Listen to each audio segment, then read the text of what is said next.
Today we want to invite the Freedoms cast. So we want to introduce Callum, Simon, and Mark Garvey. We recently got to see like an early screening of The Freedoms, which is a film produced by Mark Garvey, a documentary on Simon and Callum on this journey and quest of, let's say, self-discovery, but also finding out a little mystery, a little gem in relation to their father. But actually, before we get started, I wanted to play like a little game. We wanted to play a little game. So I'm going to let any of you start, but we're going to play two truths and a lie. So we can all get pretty comfortable, acquainted, and yeah, we'll see how things go. So who wants to start? I'll go. Okay. Number one, I love Callum. Lie. Number two, I love Simon. Number three, I hate both Callum and Simon. So it was, I love Callum. You said I love Simon and I hate both Callum and Simon? Yeah. Oh my gosh, what is the lie? Who gets the lie? Let's get see who goes next, Callum. Do I have to say whether or not that's a lie or a truth? Or Don't am do I it. doing my way? We'll have to guess which is the lie and which is the truth. The lie is that he hates both of us. He loves us both, I'm sure. Yeah, I'm hoping, right? Mark, Right. is that true? It depends really, because when we started this process, I hated both of them.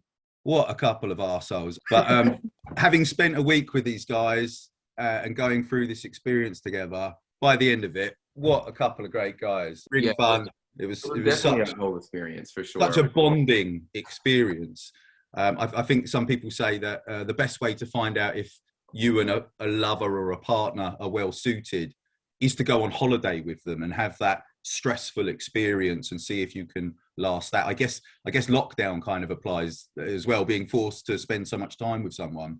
If you can get through that, then you can probably get through whatever else life throws at you. But spending a week with these guys in a van, in hotels, doing all that crazy stuff, initially I thought, these two guys, I don't ever want to see them again. I can't stand them. But by the end of it, having seen the transformation that they went through and the agony and the suffering and the laughter and the tears, what a couple of great characters. Really enjoyed my time with them, and it's great to see them again. Agreed. And you, Mark, and you. And Yeah. it's nice to see you with like a finished article as well, an actual film to show for it, which was fantastic, I might add. So well done, Mark.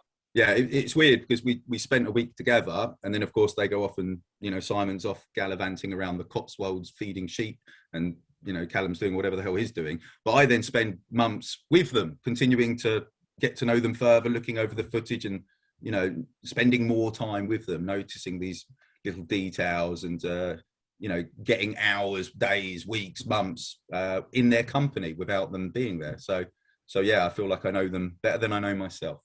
Okay, so how did it start the process? Because we know, so Callum, you found the photo of your dad, which I do want you to kind of talk with the audience, let us know how did that come across? Like finding this picture, finding this lady in this picture with your father, what were your first initial thoughts of hey, who is this lady? What made you want to find out more information on her? The whole process of getting, Mark and the crew to film this, can we start with that? Sure. I mean, finding a photo of your dad with anyone that isn't your mum, I guess makes you go, who is this? Who is this lady? Our dad had passed away, so I couldn't ask him. So it was just down to me, and it was down to Simon to do a little bit of digging. Simon wasn't that interested at the time. Yeah, I'm sure he'd be the first to say. He just was busy with his life and whatnot. It was solely on me, and Google was my friend. Just looked on Google, tried to find anything I could on this woman. And as the documentary explains, it was actually a hard task for a woman who was so infamous. There was just nothing to find on her. So, a bit of digging, I finally found Kitty Von Abrams, who is another subject of the documentary. She was the one that started the rollout of information. Yeah, and I think we all learned something about Hetty all of us, anyone who's watched the documentary now knows a lot more than going in. Yeah, I will say it was very inspiring hearing about Hetty and what she was about. You know, she was like a big activist. She was on this spiritual journey, constantly a recluse and an artist, and just finding out who she was, this mystery, knowing that she was like a mystery, you know, to a certain extent, you know, and how she pretty much inspired, she pretty much created so much, like this huge body of work that inspired so many people in that time frame, you know. Let's talk, can I get like a little history about like your father, guys, Simon and Callum? So you find the picture, you found it because you were looking through your father's old things at the house. So can you kind of like go over that? Simon, what's your take on this?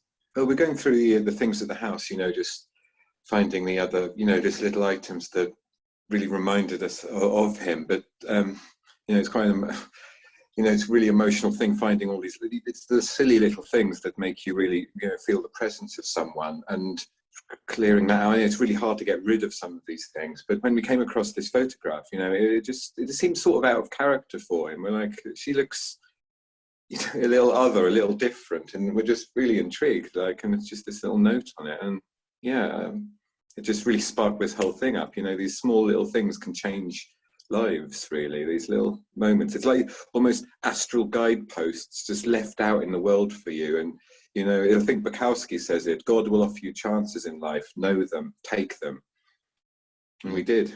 Yeah. So when Callum sent the photo and mentioned it, what originally went through your mind? Well, I just thought at first, like, well, Dad, a bit of a scallywag, really. What was he doing knocking around at this attractive woman here? I thought, is that him? I don't know. Like, I don't know if my estimation of him went up or down. Maybe, but what do you reckon, Callum? What do you think of this one?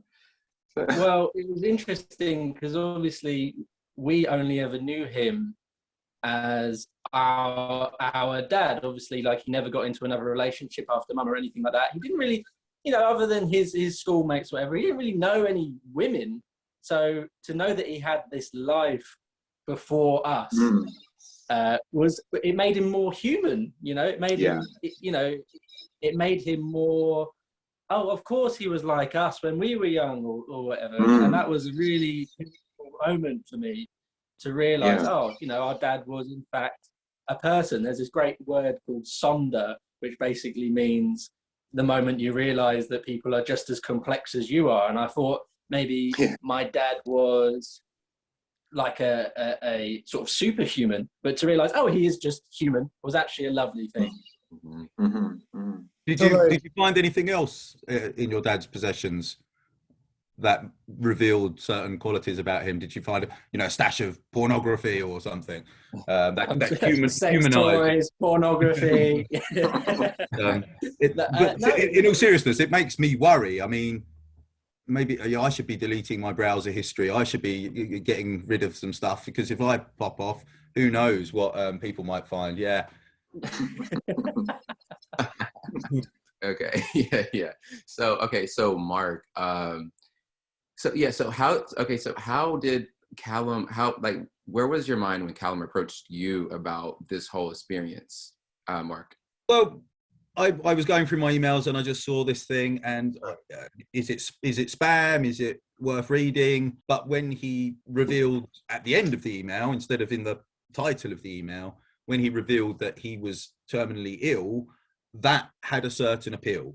A portrait of a dying man, their last days.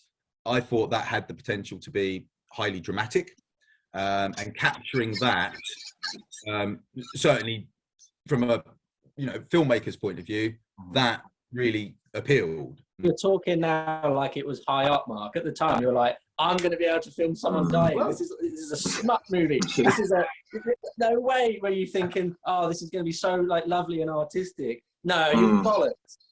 He was so disappointed every time he saw you like looking healthy, Callum. Just like, you're all right now. Feeling a bit under the weather at all. In the morning, I was coughing up and struggling. We're going up those hills, and I was exhausted and sweating. And he was running straight up them. He was in perfect health. Yeah, I probably should have got him to go and see a doctor and interviewed a doctor about himself, you know, to get an expert and some graphic, horrible X-rays of his, you know, whatever. But no, he's look at him. He's the picture of health. Right. More for me.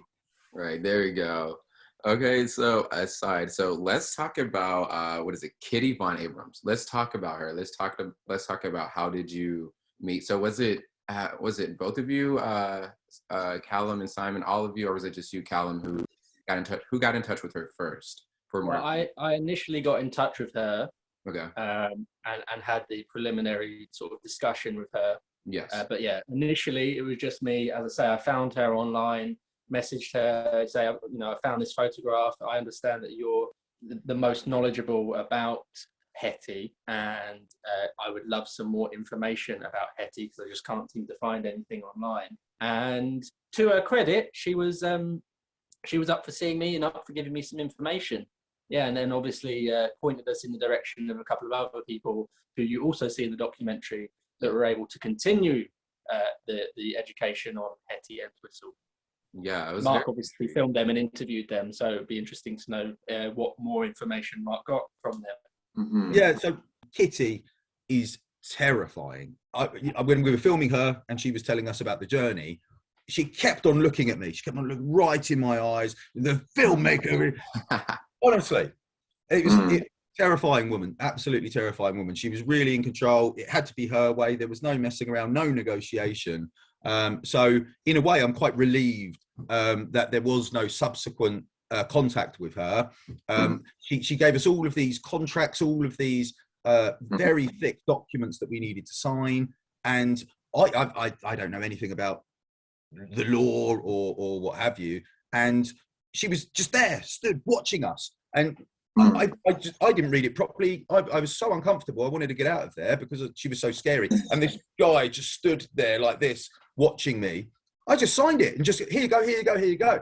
And, you know, I didn't have a lawyer present. You know, oh, hello.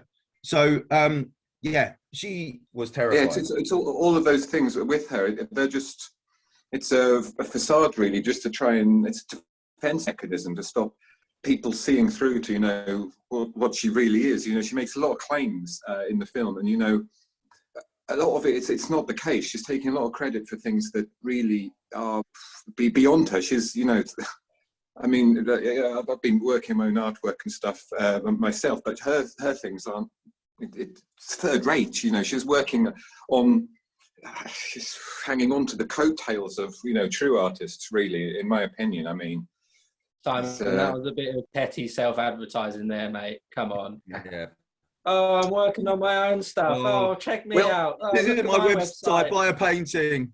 There is a painting. There is a painting. There's also some you know, because I mean, it's all the masks in this universe, you know. So we need to just see behind things and go deeper. Simon, into this. I thought you lived in a camper van. What? I thought you were on the road and being a free spirit in a camper van. The van's outside, but I'm just looking after. It's a friend of my old teaching friend. He's away in Italy for a couple of weeks, so so that's his looking after artwork, the place. He's taking credit for his artwork. I'm doing him a favour.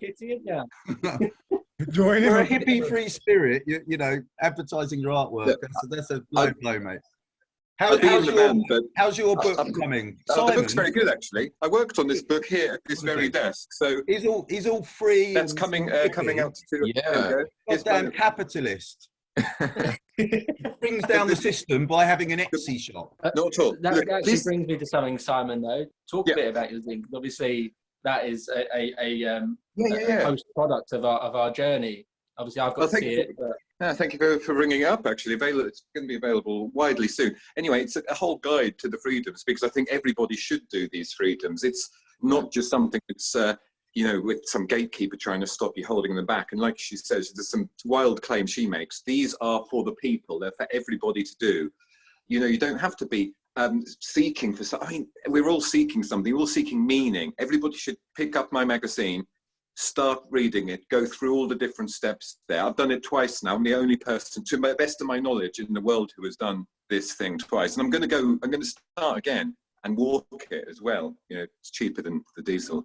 Definitely, after watching the whole film, I definitely want to grab one, and I want to. It makes you want to like do it yourself, because it's like just watching you all. You went through so many like intense and immense emotions. Both of you, Simon and Callum.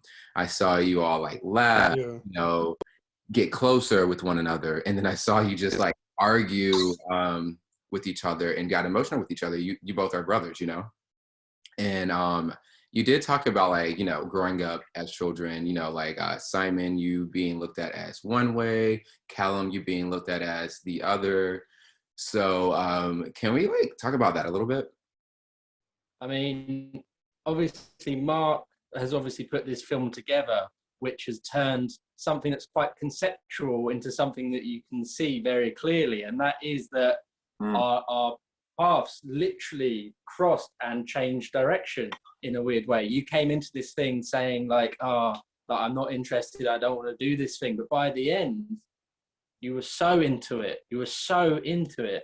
Whereas I went in all guns blazing, and by the end, wasn't so into it anymore. And the film itself, you can see this moment of crossover where our paths kind of change and our personalities almost swap. It's like a body swap movie, which is weird to say because it's our lives. But this thing that I was very conceptual is there for everyone to see. But you say that you weren't into it so much, but it did for you, you know, things you couldn't do for yourself. You know, it's brought you into the life you're leading now. I mean, to paraphrase Thatcher, it hurt, but it worked. Sure, but what Mark is saying is in the film itself, there is that crossover. I'm not talking about life after the film, I'm talking about the film. Okay. Similar to Simon, when it began, I couldn't believe what these guys were doing. What the hell is going on here? This is absurd. And then by the third, fourth day, I was getting into it. Obviously, the film is edited, but there's bits that people will never see. But towards the end, one of the freedoms, one of the challenges, one of the tasks is to scream, or the brothers' interpretation of the task was to scream. And what you don't see there is me screaming as well, getting involved. It's very infectious, you know. You can't help but fall under the spell of it, and you can be as negative and as dismissive and as uninvolved as you want, and try and keep a safe distance behind the camera, like I was doing. But inevitably, you do get swept up in the momentum. You do get caught up in the journey. And I just had a taster. I didn't do the full 42 freedoms that these guys did. But I'm with Simon on this. I do think the Duke of Edinburgh or the Scouts or the Cubs or the local community centre should load up the minibus. You know, it should probably be something that is available for people to do as a quest, as a pilgrimage. There's so many people saying, "Oh, I'm so anxious, I'm so depressed." You know, like, why doesn't anything go right for me? Yeah, you're anxious and depressed. That is what you should feel, because you get up at 4 o'clock every day. You do nothing with your life. That is correct. You should feel down. So people need to actually get up and do this work. You do the work and you get these results. Not just in the material world. You see, like this stuff, all this tat around me here is the material world. This guy is a good guy. He's a teacher and everything. It's very nice. He's got the lovely rewards of it. But does he actually have peace in his heart? Does he have what we've managed to achieve?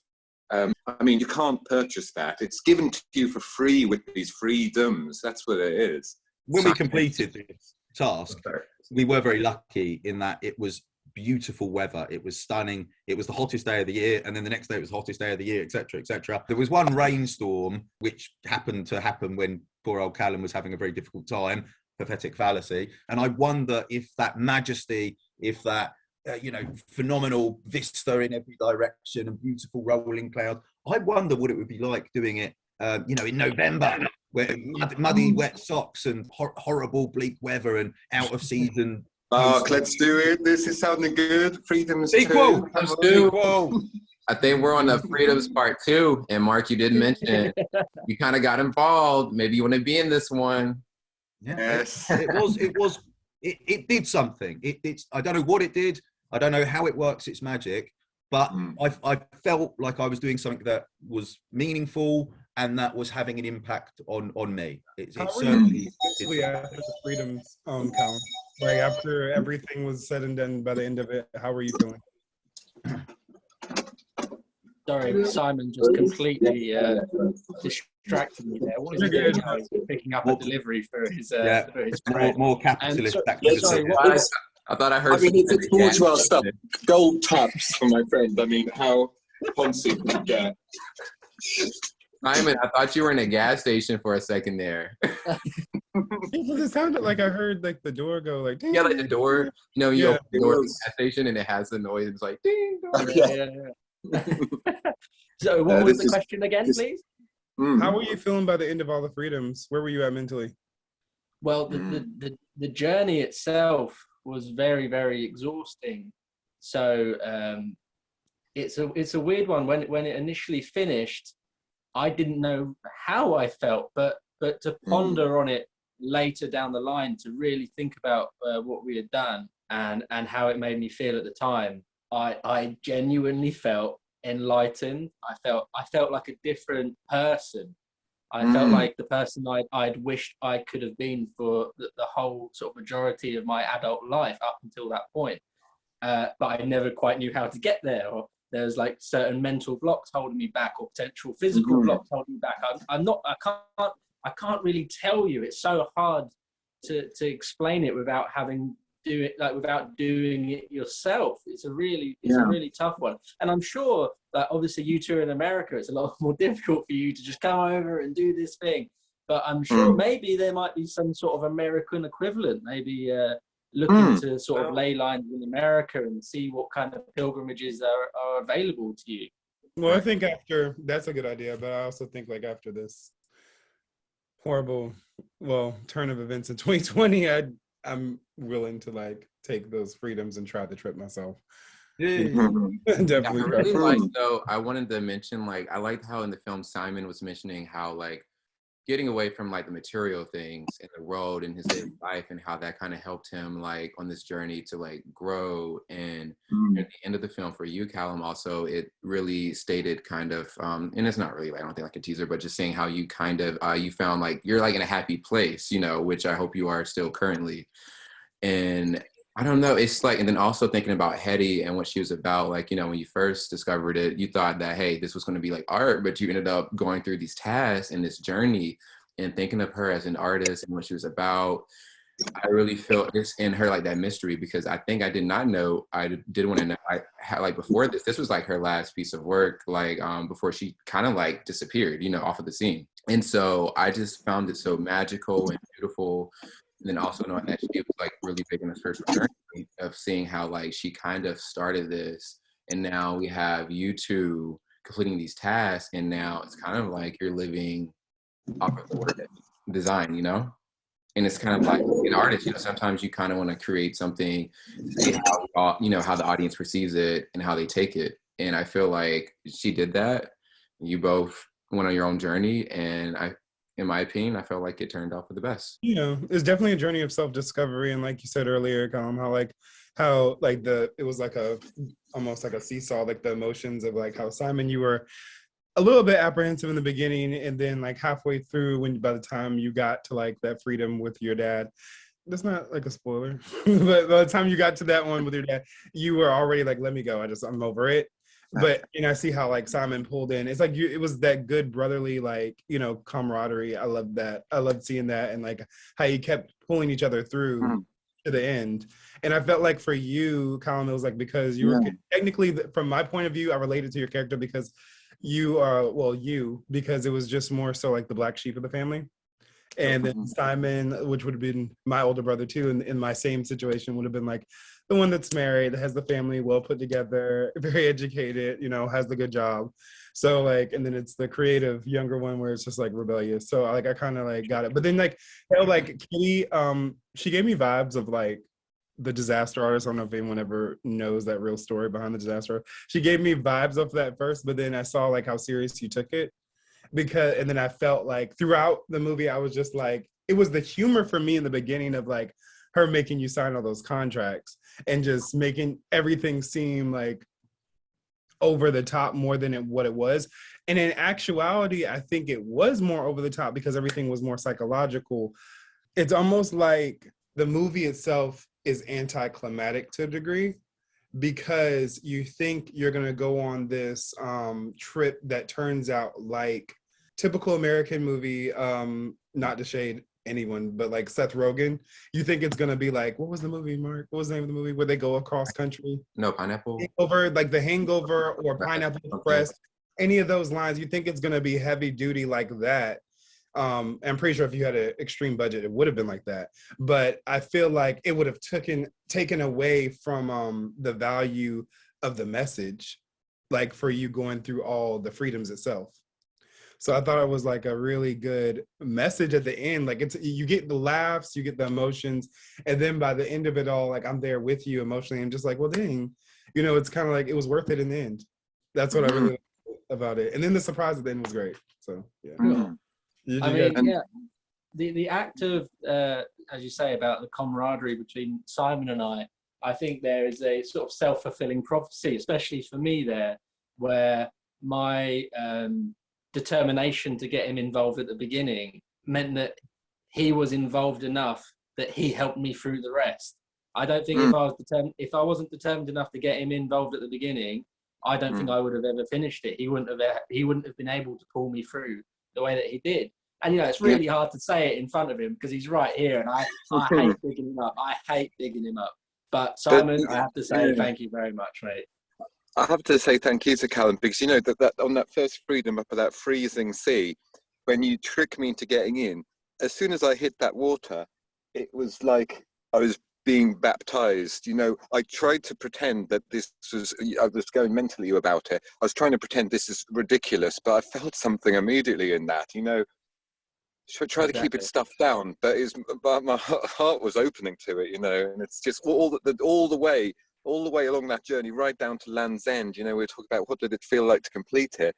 Well, it was like we literally couldn't go any further, and that light, I still see it now. I've never felt anything like it. But yeah, from the very start, that stuff worked, and yeah, I'm so glad you made me do it. Absolutely. And Mark, obviously, you filmed the light, you filmed the ending, you filmed the whole journey. Like, from a sort of filming point of view, like, how did you enjoy the scenery, the location? England has beautiful countryside, and we saw some wonderful places, but we also saw some unexpectedly urban places as well. It was unpredictable. I had no idea what was going to be next in terms of the landscape, in terms of the freedom, in terms of these two guys. As you say, they've got a great, interesting, very watchable relationship. And I was fascinated. I was completely out of control, and just these things were happening. And I was probably, hopefully, like the audience, what the hell is going on? What the hell is next? Everything just took me by surprise, and particularly when it came to an end in the way that it did come to an end. And the end of the journey for these guys, for the brothers, was very different to mine, because I then, where you last see me and the crew in the film, we then had an 8-hour minibus journey back to London, and that was one of the most uncomfortable, awkward experiences of my life. With the conduit, stone cold silence, not allowed music on, wouldn't stop, starving, busting for a piss. It was one of the most uncomfortable journeys of my life.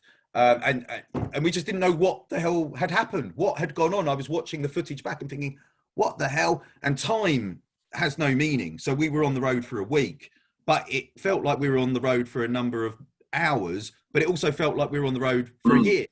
At the end of the first day, you're thinking, hold on, we got up at 4 a.m. Was that yesterday or today? It's like being hungover. You just have no idea where you are, where you've been, and what time it is. It's like lockdown feelings, but even more extreme. No idea what day it is, no idea what time it is, no idea what county we're in. Like you're really living present in the moment, and you're experiencing everything around you right now in that moment.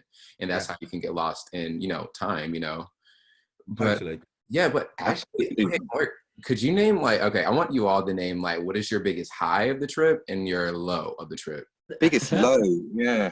I guess, hearing that we'd have to get up at 4 a.m., that was pretty bad. Oh God, that hotel room when we were, when me and Callum were doing the freedom that was fasting, and I don't want to give away too much, but like that was intense. The time didn't go fast in that one, I can tell you. Boiling hot, the window jammed closed. I think the air conditioning was stuck on hot. So I don't know if the conduit had done that beforehand or something. It's like a sweat lodge. That was the low, but the biggest high. I mean, it's out of suffering, it's like just it's just when you hit your lowest, ever the darkest hours before dawn, and those final moments when I heard that last freedom and I'm about to do it.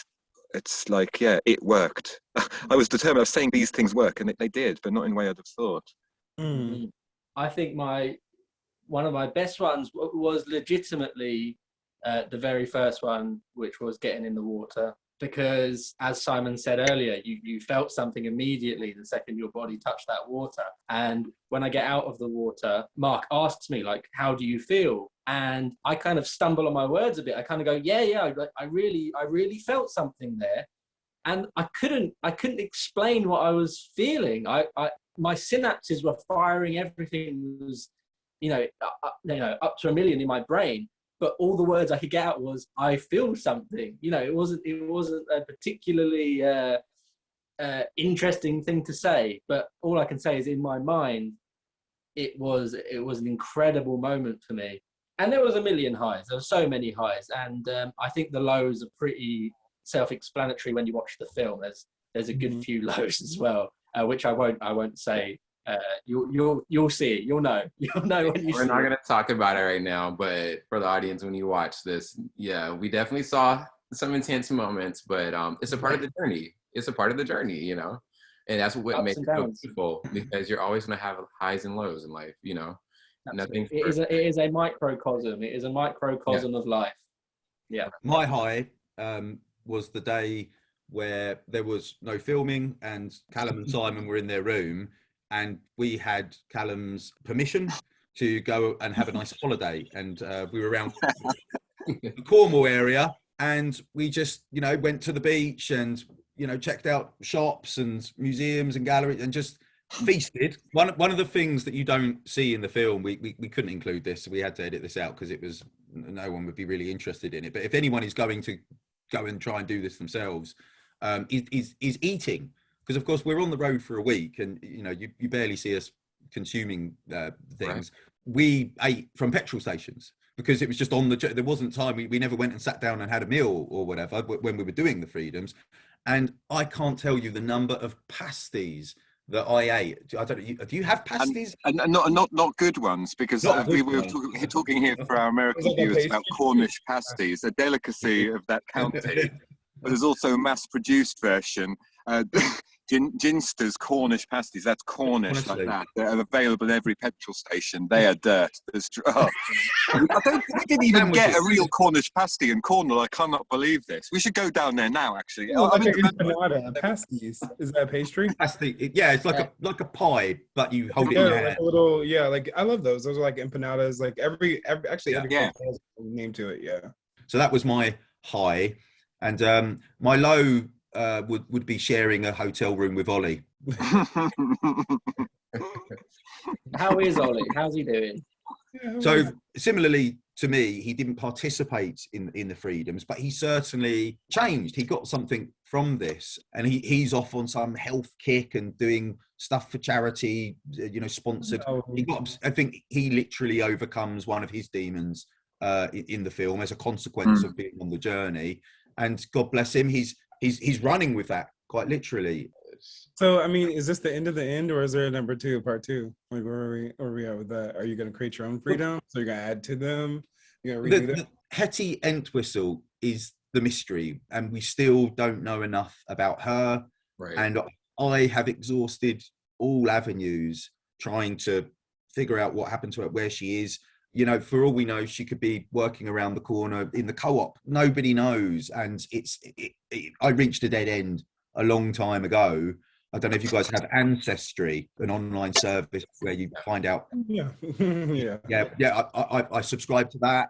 I've been to local, newspapers and museums and archives, and Kitty, it won't deal with me. Kitty's very, bluntly said, leave me alone. But I would like to know what happened to shallow. They know they can't keep up that facade any longer, really, if they've got any more investigation into them. But I would like to explore Hetty further, but I need, hopefully, if the film is released and people see it, then the dream is that Hetty will see it if she's still out there, and she will get in touch, and we'll find out where she's been, what she's been doing, or somebody who knows her or knows what happens to her could get in touch, and we could explore it further. So that's the ideal outcome of this film for me, is that we get some answers, we get to the real truth of who Hetty was and where she is and what happened.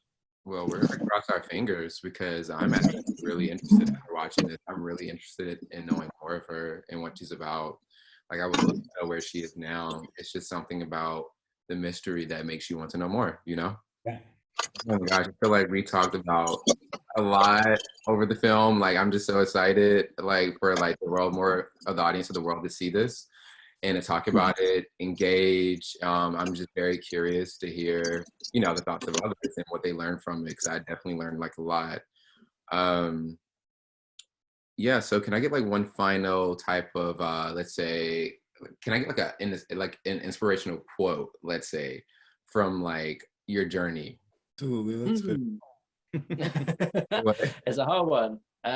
It is. It's interesting because The Conduit, actually, another thing that never made the film, would actually give us an inspiring quote after every freedom was completed. And I can't remember any of them, and it's such a shame. And I feel like that's actually part of the process of the journey, much like you were saying earlier about being in the present, being in the now. Yeah. Part of that is you don't make room for memory. You kind of, when you're very present, you kind of forget what you just did, like what just happened. Every time I tried to think back on something, I realized I remember the lasting impression it made on me, but I don't remember actually doing it. I guess you can try and find some sort of inspirational quote in that. I don't know. Maybe. Yeah, I so agree with what Callum's saying there. But maybe if we can try and distill it down, it was all about that being in the moment. When you're paying attention to the countryside. I guess basically you could sum it up as be kind and pay attention. Yes. How about you, Mark? I'm really loving your. There's this one hole in it which I can never get back, which is in the middle of the journey somewhere we stopped, and remarkably we were ahead of schedule, and the conduit said, you have half an hour, 30 minutes, meet back here at a particular time. And myself and Mairead and Ollie, we went to get some food, and the brothers went and got a coffee.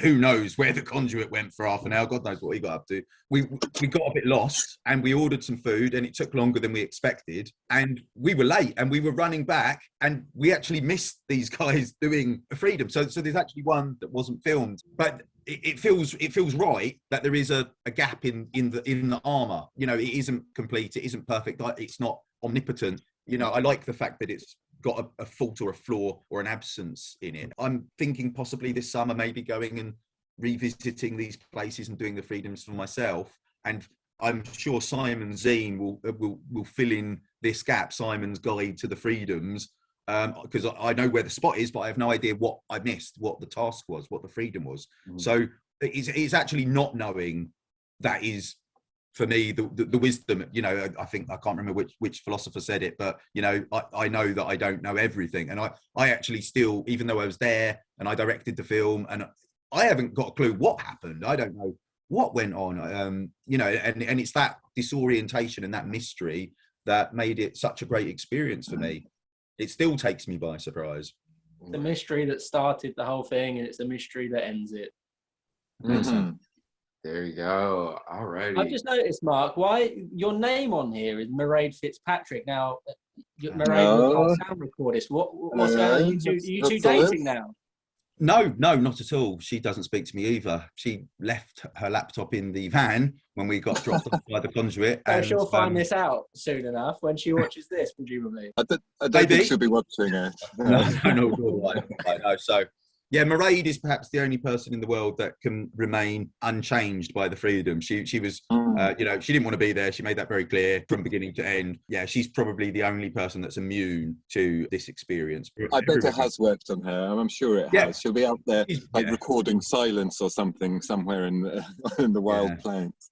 Maybe when we do it again, we'll bump into her, you know, meditating or something outside a church on a ley line. Oh my God. And if she does want it back, make sure you erase the browser history. Very good. All right, fellas.